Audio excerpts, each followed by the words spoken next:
कुठलीही पूर्वतयारी न करता अवघ्या 5 ते 10 मिनिटात हे असे मस्त जाळीदार आणि पौष्टिक असे आज आपण इथे हे गव्हाच्या पिठाचे धिरडे पाहणार आहोत.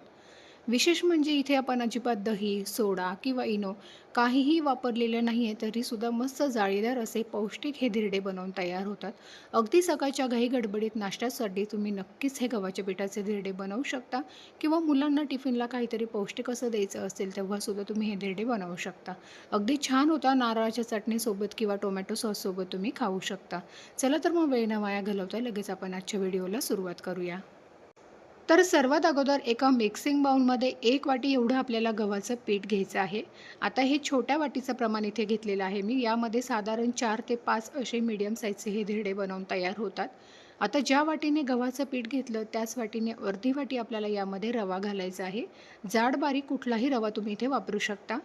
त्यानंतर पोहे खाण्याच्या चमच्याने बरोबर 1 चमचा एवढं आपल्याला यामध्ये बेसन पीठ घालायचं आहे.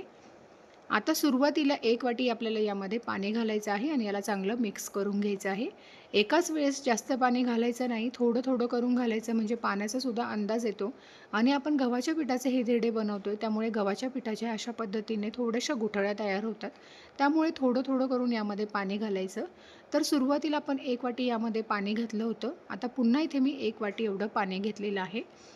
तर अशा पद्धतीने थोडंसं पाणी घालून याला चांगलं मिक्स करून घेऊया. जर तुमच्याकडे विस्कर असेल तर विस्करच्या मदतीने सुद्धा तुम्ही याच्या गुठळ्या मोडून घेऊ शकता. अगदी झटपट साधी सोपी रेसिपी आहे. फक्त 5 ते 10 मिनिटात मस्त पौष्टिक असे हे धिरडे बनवून तयार होतात. अजिबात इथे पीठ वगैरे फर्मेंट करण्याची किंवा सोडा, इनो, दही काहीही वापरण्याची गरज नाही आहे.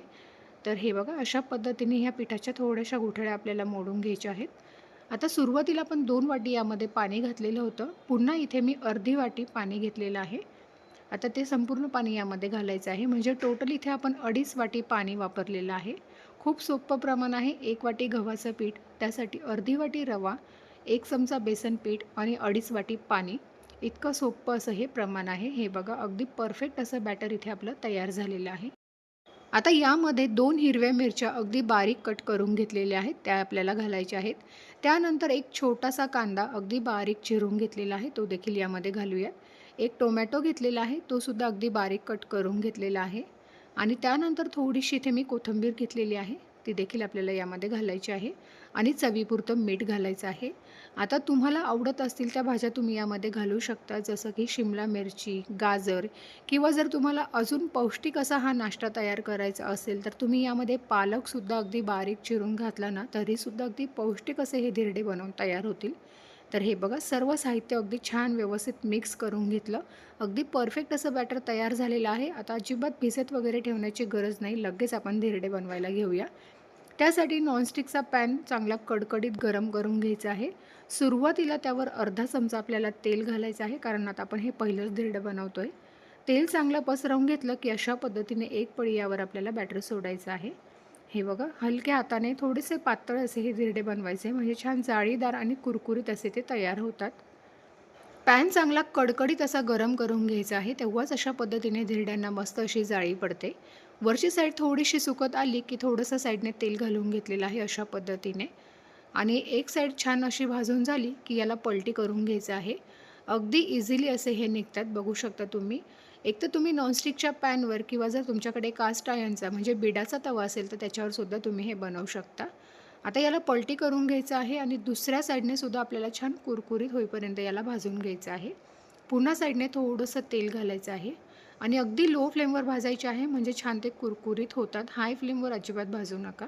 तर हे बघा दोन्ही साईडने थोडंसं तेल घालून मस्त असं मी हे भाजून घेतलेलं आहे आणि अगदी छान जाळीदार असे हे गव्हाच्या पिठाचे धिरडे बनवून तयार होतात. ते सुद्धा जास्त साहित्य न वापरता अगदी कमीत कमी साहित्यात मस्त पौष्टिक असा हा नाश्ता आहे. तर आता झालेला आहे, काढून घेऊया. शेंगदाण्याच्या चटणीसोबत, नारळाच्या चटणीसोबत किंवा टोमॅटो सॉससोबत सुद्धा तुम्ही हे धिरडे खाऊ शकता किंवा नुसतेच जरी खाल्ले तरी ते चवीला अगदी छान लागतात. तर तुम्ही सुद्धा ह्या पद्धतीने नक्की बनवून बघा.